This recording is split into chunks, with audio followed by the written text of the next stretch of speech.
And now your host, Richard Thomas. Hello, and welcome to a special edition of It's a Miracle. We're about to take to the skies for what can only be described as a series of mid-air miracles. On each of these flights, something unexpected happened that the people on board will never forget. And once you've seen what happened, you won't forget them either. So fasten your seatbelts, return your chairs and tables to their upright, locked positions, and prepare for takeoff and our first mid-air miracle.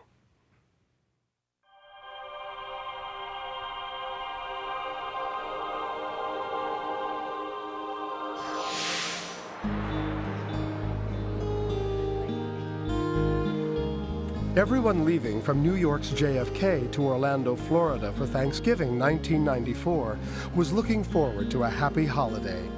Everyone, that is, except TWA flight attendant Connie Duquette. I did not want to be on this flight to Orlando, and I was very irritated over that because I had been flying over 20 years and didn't feel like I needed to be flying over Thanksgiving. Let's go. I called everybody I knew to try and trade it, but nobody else wanted to go away on Thanksgiving either, so I was stuck with it. I had no choice. Unlike Connie, Jen and Jim Midgley were looking forward to their vacation, although their plans had suddenly changed. We actually weren't supposed to be on this flight. I had booked the flights, and for some reason they had canceled the flight, and they had rebooked me, and this is how we ended up on this flight. My husband and I are both paramedics, so to have a whole week together was very exciting for us, just to get away and just relax. Also headed to Orlando that day were Dr. Stephen Racklin and his family. We were running very late. When we got to the airport, we only had about 5 minutes or so to get to the plane. Take your seat as quickly as possible. So we ran to the gate. Your bags under your seat in the overhead. We gotta close the door. We can't do white. Right? You did, just by the skin of your teeth. We just made it, I think, with a minute to spare. Sat down and getting ready to enjoy a nice, comfortable, restful week in Orlando. But restful was about the last thing this flight to Orlando would be. As the plane climbed to 35,000 feet, a young woman seated in the forward compartment became suddenly ill. My wife's really not feeling good. I mean, can you see if there's a doctor on board or anything?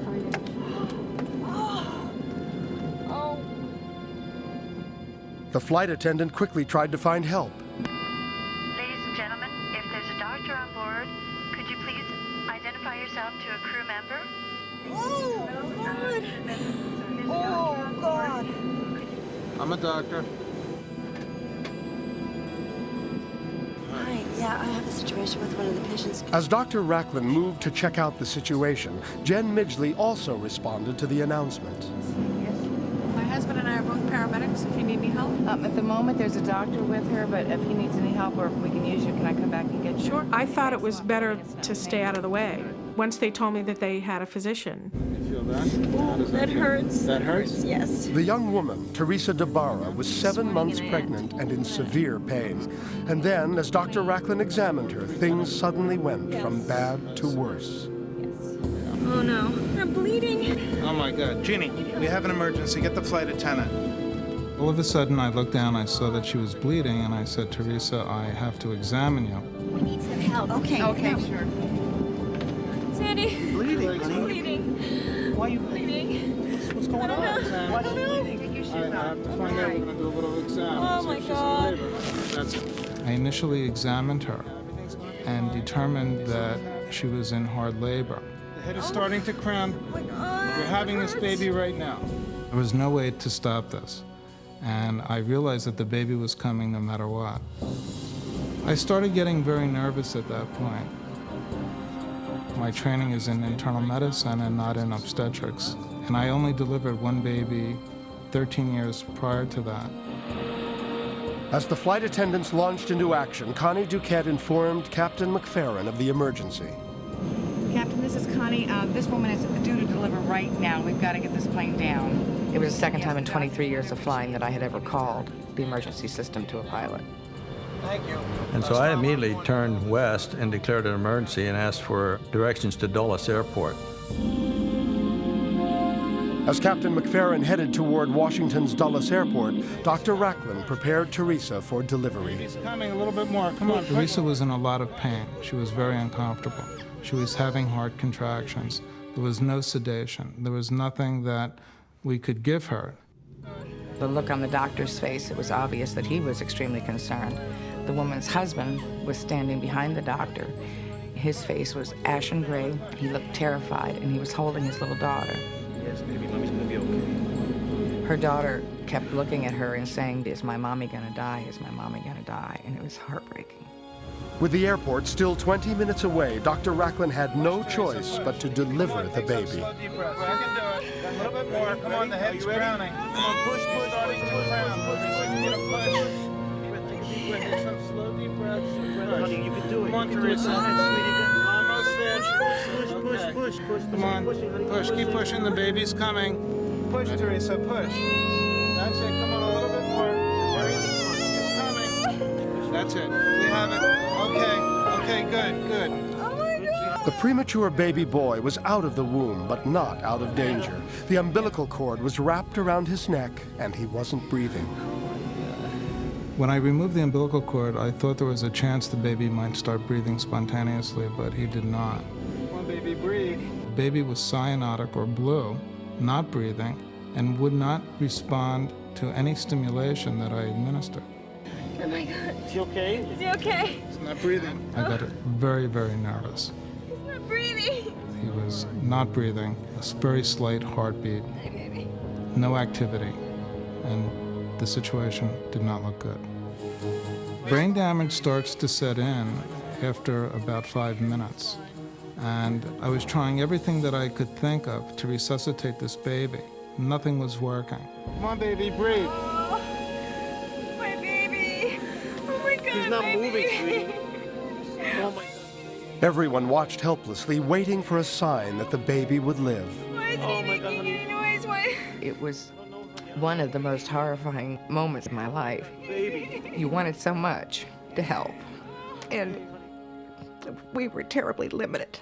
Oh my God, sweetie. To think that this child and the mother were both very likely going to die in front of you, but worse in front of the husband and father. Oh my God, sweetie. It was just awful. Everybody's going to be fine. Further down the aisle, Jen Midgley decided to get involved. I was getting concerned because when a baby is born, a baby cries. As I walked up, I could see the doctor. He had the baby in his hands, and the baby was very blue. He was not moving at all. Amazingly, Jen just happened to be trained in infant resuscitation. Or any kind of suction. Breathe, baby. And I knew that there wasn't much time left. No, this child is not breathing. This baby needed oxygen, and this baby needed to breathe now. Do you have an OB kit? Do you carry an OB kit? No. Anything with bulb syringe, suction, anything like that? Nothing like that. How about a straw? One of the flight attendants remembered that they had a juice box that they had brought for themselves and said, "I'll go get the straw off that." So I cleared out the nose and then went to the mouth. Suction him out. I'm going to start chest compressions. Baby still wasn't breathing at that time, so I started mouth to mouth. Time was very critical. No pulse yet. I knew I had to tie and cut the cord. I need string, Baby is not anything breathing. to tie Very the cord weak with. pulse. At this point, I'd been kneeling behind the mother, so I was already on my knees, and so I thought to myself, shoelace. And about 4 or 5 rows up, there was a man, and he had brand new leather shoes. Sir, excuse me. Sir, I need your shoelace, please. Can you do a little faster? Thank you. The problem of tying off the cord had been solved, but cutting it was another matter. Let's get the scissors, please. Stop compressions, you cut the cord. Okay. Scissors in our first aid kit are like first-grade construction scissors. And another flight attendant, I'm not sure if they were her embroidery scissors or if a passenger was sewing, but all of a sudden she came back with a pair of embroidery scissors. There you go, Doc. Okay, let's cut the cord. While Jen and Dr. Racklin cut the cord, Jim Midgley continued to try to revive the baby. How's he doing? This situation was as serious as it ever gets. Still have to breathe for him. Okay. I ventilated the child for a good 3, 4, 5 minutes. But the child still was not responding well, was still very limp and lifeless. There wasn't anything I could do. at that point. Every second that ticked by just became a darker and darker moment. Flaps down. As Captain McFerrin guided the plane toward the runway, everyone prayed for a miracle. I remember praying very hard, oh, please God, let this baby live. And then I thought, please God, don't let this mother die. And please God, don't let this man see his wife and child die. And please God, don't let this little girl see her mother and brother die. Teresa DeBarra was saying a prayer as well. And all I can remember thinking is, my God, I didn't know if it was a boy or a girl. I just remember saying, God, this baby, I need this baby to live. As the precious seconds ticked by, Jim began to notice a change. He's starting to breathe a little better. The baby had started to respond a little bit better. We were getting a little bit more activity out of the child.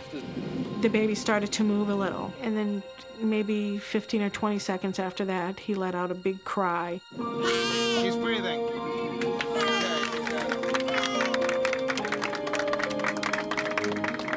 Oh, people were cheering and yelling and applauding, and it was fabulous. As everyone celebrated the miracle they'd witnessed, the plane touched down at Dulles Airport. We proceed on into the airport, and the paramedics were sitting there ready to go when it came in like the 7th Cavalry. The baby's fine. The baby's breathing. It's okay. What's Mom doing? And she lost a lot of blood. We need to get her off the plane as soon as possible. I was almost certain that the baby was not going to make it. Blood pressure level. Pulse is okay. When you have people come together like this, it's a lesson for humanity, because I think that's why we're here. We're here to help each other.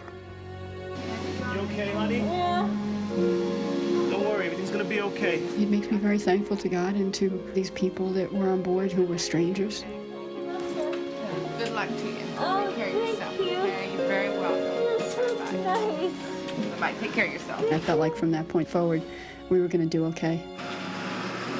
With Teresa and the baby safely on their way to the hospital, it wasn't long before TWA Flight 265 was once again on its way to Orlando. After Captain McFerrin had notified the crew that he had spoken to the hospital, he then made an announcement to the passengers that the mother and her son were doing well. And there was more cheering and applause. There was really a party mood going down to Orlando after that. A few days later, Teresa and Sandy DeBarra got a taste of that party. The third day that we were in the hospital, we finally started to go through our luggage. Lo and behold, there was a bottle of champagne in the bag. I like to give a bottle of champagne if it's an anniversary or a wedding or something.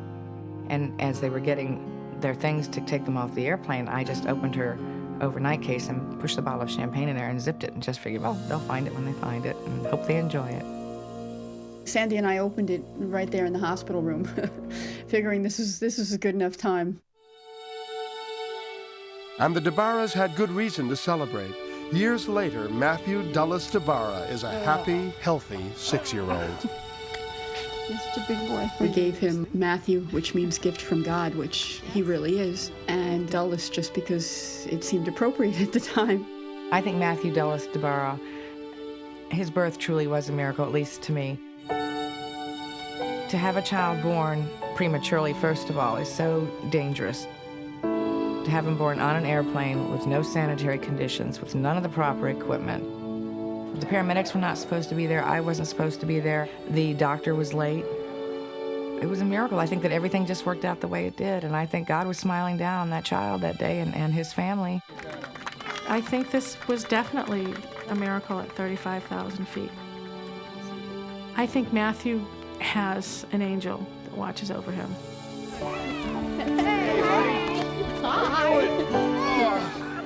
And today, his guardian angels continue to watch over him. High five. High five. They are truly my gifts from God. Connie is Matthew's godmother, and Jim is Matthew's godfather. And they're probably the best people I could have chosen. They were there, and I think that God really wants them to be Matthew's angels here on earth. I truly thank God that he was born. I'd have preferred a more conventional method, but everything has turned out okay. And by the grace of God, things will continue to be okay. Open eyes. I love you. I love you.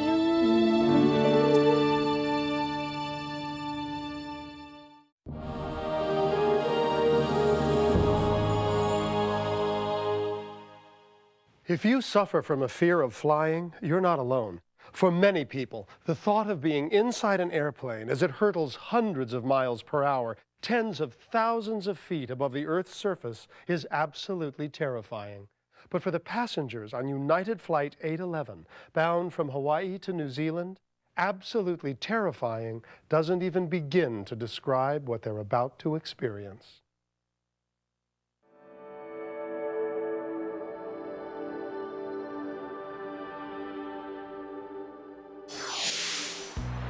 "1 a.m., February 24th, 1989. 354 passengers and crew board United Airlines Flight 811 from Honolulu to New Zealand. Piloting the flight was 38-year veteran Captain David Cronin, who had only 2 flights left before retirement. He had nearly missed this one. I considered calling in sick because I had a lot of sick time left, but there was something inside me that made me put on my uniform and pack my bags and go out that door because I knew I had to go on that flight that day. Flying in business class was attorney Bruce Lampert, a specialist in airline crash litigation. In spite of his daily work with crash victims, Bruce had no qualms about flying. I felt very comfortable.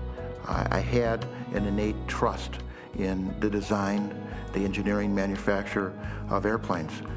I did not ever, prior to this incident, have any concerns about getting on a commercial air flight.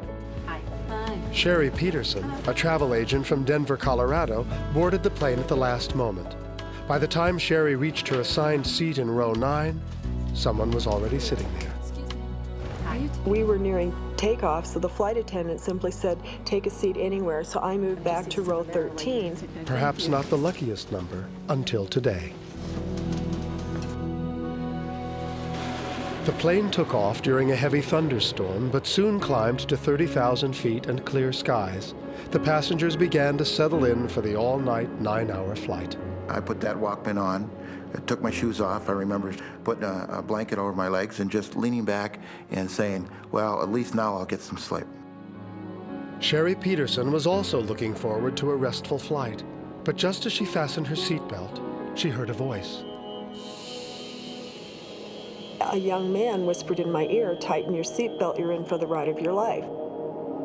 Where had this voice come from? What did it mean? Sherry didn't have to wait long to find out. She tightened her seatbelt and within seconds found herself facing death. I closed my eyes and boom. It was like a paper bag popping. We're losing 3. The airplane literally flew up and to the left. It came right out of my hands. We had a bomb or something go off in the airplane. We're taking a 180 and trying to get back to the airport. And next thing I knew, I had been just yanked forward with a force you can't imagine. Panels are blown down from the overhead. There's a whooshing of air. Captain, there's a huge hole in the right side of the airplane. A giant 10 by 40-foot section of the right forward cabin was blown away. In an instant, 9 business class passengers were swept to their deaths, including the man sitting in the seat to which Sherry had been originally assigned. Everything that was around me was gone. The debris that was flying forward, people were bloodied, and it was just this utter chaos, and people were, gathering and grabbing things and grabbing each other. The explosive decompression was absolutely, incredibly, unbelievably terrifying. There was a flight attendant that had been pulled under the seat, and she was very contorted and bloodied and dazed, obviously, and she couldn't remove herself to even help anyone. I was holding on to her because I'm thinking, at what point do all these people go? There was no place to go. There was nothing to say, nothing you could do. You were totally at the mercy of the laws of physics and the courage of 3 men who were fighting for their lives in the cockpit. No jumbo jet had ever sustained this much damage and survived. There is a lot of pressure just flying normally without any emergencies going on. But when you've lost people out of the airplane, you're concentrating on totally what you're doing. You're not thinking about anything else except to get the airplane back to Honolulu. Anticipating a crash, passengers gripped their armrests in fear and waited. Minutes later, another disaster struck. One of the plane's engines, clogged with debris from the explosion, caught on fire. We've lost engine number 3. We've got engine number 4 shut down because it appeared like we had a fire out there. I looked out and I could see flames reflecting in the co-pilot's face. Looked down at number 4 engine gauge and the temperature was going to the peg, so I shut that engine down. Inside the cabin, passengers clung to each other in terror. The seats in front, opposite me, and behind me were full of couples, married couples that were traveling together. And in every instance, the husband had reached out and grabbed the wife and pulled her in close and was holding her tight, and I could see the whites of their knuckles as they held their loved ones close to them.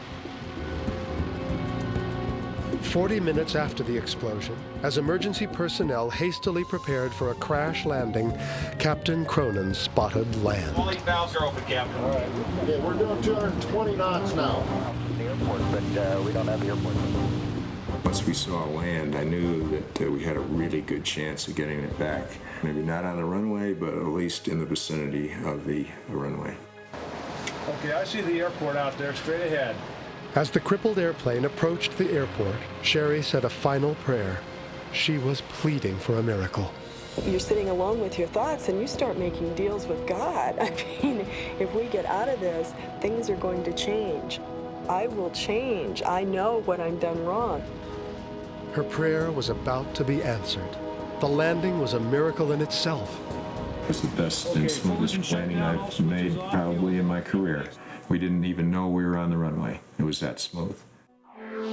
Stunned passengers left the plane the moment it came to a stop. Miraculously, only 27 people were treated for injuries, none of which were life-threatening, although most of them could not believe they were still alive. I remember walking around the airplane and standing on the tarmac, looking back up at this airplane 30 feet off the ground, and this gaping, huge, humongous hole looked like the size of a building. You could have driven a bulldozer through the side of that hole. After extensive investigation, it was determined that faulty electrical wiring had caused the plane's door to open in mid-flight, and the sudden decompression had ripped an entire section of the aircraft away, pulling several rows of passengers to their deaths. And yet somehow, the plane continued to fly. The airplane was very unstable and was difficult to maintain heading. But by the grace of God, we were spared and brought back that night by a miracle. The miracle of Flight 811 is it gave me my life back. It made me realize who and what is really important to me. It introduced me to a realm of angels. By that young voice telling me to tighten my seatbelt, I was in for the ride of my life. I knew at that moment I was never alone again. People talk about intuitive thoughts or a voice in their head. This was an actual voice with a body to it, only when I turned there was no body.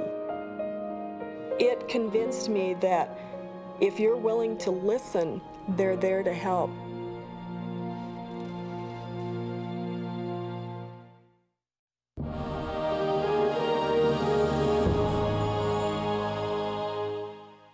It's time to catch our breath and catch a flight where the engines don't fail and the plane stays in one piece.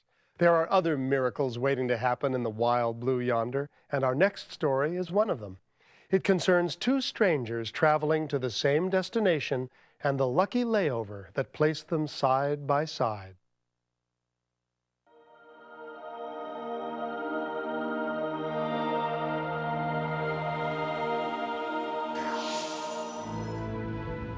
For Janet Larson, Northwest Flight 1815 was a journey that might mean the difference between life and death. Her sister Deborah had suffered from liver disease for the last 10 years, but now her kidneys were failing. She was sick all the time. She spent an average of 10 months every year in the hospital. And when she wasn't in the hospital, she was home in bed. She had no quality of life whatsoever. It's a very heart-rending process to go through, to watch someone very close to you fade before your eyes. Janet was flying to New Orleans to donate one of her own kidneys to buy her sister some time. But ultimately, Deborah would need a new liver to survive. Janet planned on using the flight time to educate herself on the transplant operation ahead of her. I Xeroxed everything I could find on kidney anatomy and physiology so that I could study it on the plane and just kind of update myself on how the kidney functions so that I could ask intelligent questions of the doctors. The flight was full. Only one seat remained empty at takeoff time. It was the seat next to Janet. But at the last minute, a man named Alan Van Meter boarded the aircraft to claim it. Like Janet, Alan was also on his way to see a family member. A tragic accident had left his 25-year-old nephew Michael brain dead and on life support. Alan was going to be with his grieving sister. Michael was alive, but it looked bad. When I boarded the plane, I had pretty well decided I wasn't going to have a conversation with anybody. You know, I was just going to try to work some of this out in my head to get some understanding. Still, Alan couldn't help notice the pictures and medical charts spread out on Janet's lap. Are you a doctor? No. And I told him the story and why I was flying to be with Debbie. And he says, well, I'm going to see my sister too, but for a very different reason. I said, yeah, I'm going to Paducah, Kentucky because my nephew just accidentally shot himself. And his condition is looking real bad. They don't think he's going to live. Because of Michael's hopeless condition, Alan had helped convince his sister to donate the young man's organs. And I said, well, God bless you, sir. I wish there were more people like you because then nobody would have to wait and nobody would have to suffer. And I went back to studying my diagram. But moments later, Alan made an astonishing suggestion. I tapped her on the shoulder and I said, how about Michael's liver? We use it for your sister, like that. And she looked at me like I was a nut. I really appreciate the offer, but I don't think they're going to let us do that. It's a whole lot more complicated. And a couple of minutes later, he tapped me on the shoulder again. I had a sense of urgency that I needed to push this, and I said, we need to make some calls and find out what we need to do. After learning that Alan's nephew and Debbie shared the same blood type, Janet got through to Memorial Medical Mid-City Campus in New Orleans. He's brain dead. They've got him on life support. And what we want to know is if we can get his nephew's liver from my sister. Is that possible? And she said, is he the same blood type? And I said, yes, ma'am, I've already checked on that. And she said, yes, you can. Just like that. It was so powerful. And I said, tell me what to do. This is Alan Van Meter, and my nephew is in there. The nurse instructed them to call Michael's hospital in Springfield, Missouri, and explain the situation. Yes. And we want to donate his liver to a Deborah White. And she said, Mr. Van Meter, it's too late. They're already unhooking him. There was a big pause, like she'd set the phone down and left. She come back and she said, no, Mr. Van Meter, it's not too late. I just stopped it. That's how close it was. While these two perfect strangers worked together to make a miracle happen 30,000 feet in the air, on the ground, phone calls flew between hospitals. Yes, Dr. Boudreau, you paged me. This is a directed donation. Dr. Philip Boudreau was Deborah's physician. So I received a phone call from the organ procurement agency in the Missouri area informing us that we had a liver offer for our patient, Deborah White. And, of course, I was flabbergasted and pleased, but I thought that the probability of this proceeding any further than an interesting phone call was very slim. With time of the essence, Dr. Boudreau moved into action, sending a transplant surgeon to Springfield while scheduling Deborah's operation in New Orleans. Meanwhile, in the air, Janet placed the most important call of the day to her sister. I was very emotional at this point, thinking that, oh my God, this could happen. Oh my God, this could happen. Are you awake? Hey. Listen carefully, honey. Don't get too excited, but I think I might have found you a liver. What? I was trying not to be excited. I was trying to just be calm about it because it was an impossibility. I mean, the chances of that, I have a better chance of winning the lottery. By the time their plane landed in Memphis, Tennessee, Alan and Janet had formed an incredible bond. Thank you so much. And they bid each other an emotional goodbye. And I said, well, everything's going to be fine. You watch and see. And I watched her and everything. Every few steps, she'd turn and wave again. You know, she'd, you know, it was good stuff. For the two sisters, a joyful reunion and a day of waiting began. The whole day was pitted with ups and downs and ups and downs and ups and downs. I called my transplant coordinator and said, okay, tell me I'm crazy, tell me this is not a go, you know. That's really what I expected to hear. And she confirmed the fact that I am crazy, but that this thing just might work out. Finally, after hours of waiting, the phone rang. But it wasn't the call they'd been hoping for. What are we gonna do? She said, I'm sorry, this isn't gonna happen. The last plane has left Missouri, and there is no way that they're gonna wait for the organ, so there's no way for us to get this organ to you.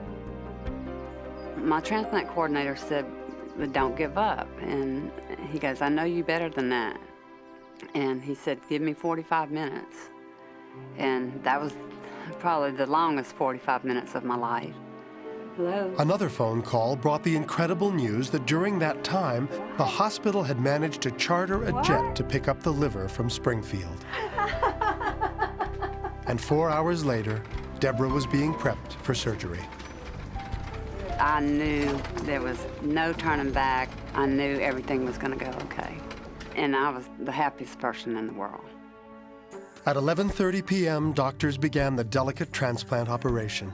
It took less than half the time expected and was a complete success. Even more amazing, Deborah was home in just 8 days. But the miracle didn't end there. The liver was such a perfect match that so far, Deborah hasn't needed Janet's kidney. You know, I'm still in recovery, but getting better every day. You know, I was pretty positive before. I appreciated little things in life. But now, it's so much more intense. Every little moment, every little thing I get excited about, and I'm really glad to be here. But even in their great joy, Janet and Deborah will never forget the sacrifice made by Michael Gibson. I mourn Michael's death, but in a way, he lives on. He saved my life. He lives on within me. This miracle, if you will, happened because someone in their moment of tragedy decided to do something for the greater good. How about if we use Michael's liver to help your sister? Oh, you're so sweet. We feel very strongly that we were given this miracle so that Debbie can use this special story to promote organ donation and to save other people's lives with it. I think potential donors can hold their head really high because they're the heroes walking around. They're going to save lives. And that's the ultimate gift. It's priceless.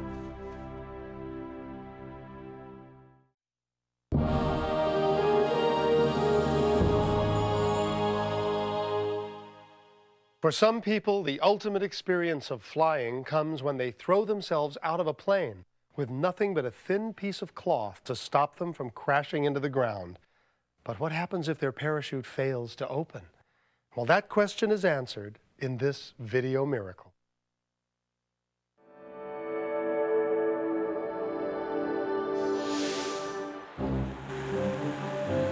It was a beautiful spring morning. Perfect weather for a tandem skydiving lesson. When I got there that morning with about 20 people that wanted to do tandem skydiving, and there were 3 of us that were the instructors. As they headed into the air, the mood on board the plane seemed relaxed, although some hearts were racing. At about 11,000 feet, we stand up and get the pair ready to jump.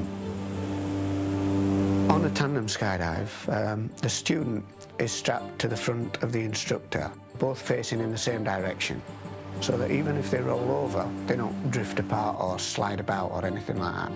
Mike's tandem partner that day was Richard Maynard, and the two men were positioned to be the last pair to exit the plane. They would be preceded by cameraman Ronnie O'Brien, who'd been hired to document the event. I backed out of the aircraft to give me a nice shot of the student and Mike actually leaving the aeroplane together. Mike then deploys what we call a drogue parachute. It's a small parachute which simply slows two people linked together down to the same speed as one person.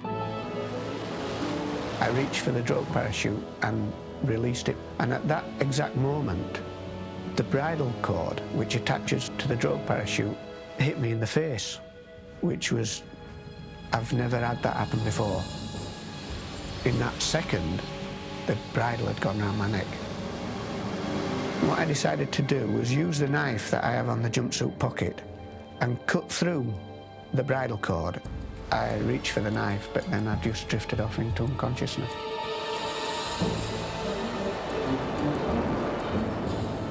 Ronnie could see that something was wrong, but had no idea of the severity. I dived down in front of Mike. I could see that the bridle was caught round his neck.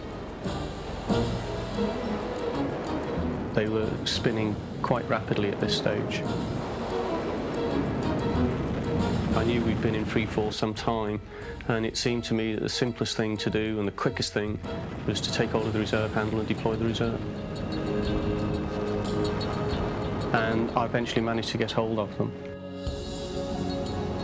After deploying Mike's reserve parachute, Mike and Richard were pulled out of my grasp.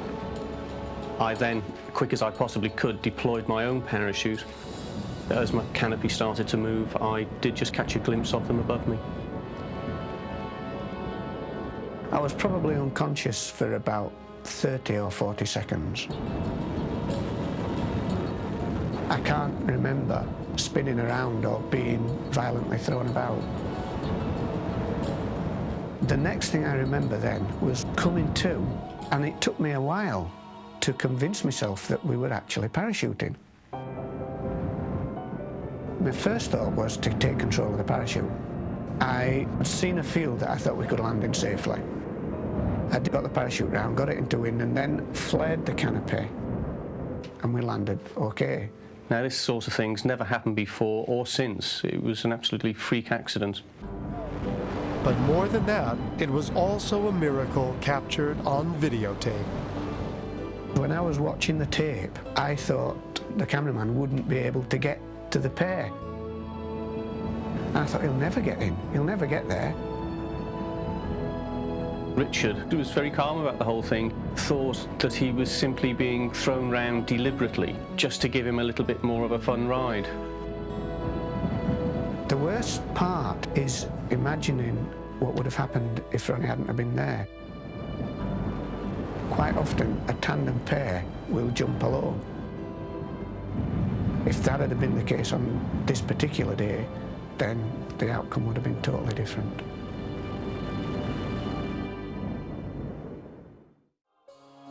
Well, that's our show for now. Thank you for joining us. And a special thanks to all the people who shared their remarkable stories on It's a Miracle. It's our hope that whenever you need one, you'll find a miracle in your life too. Until next time, I'm Richard Thomas. Goodbye.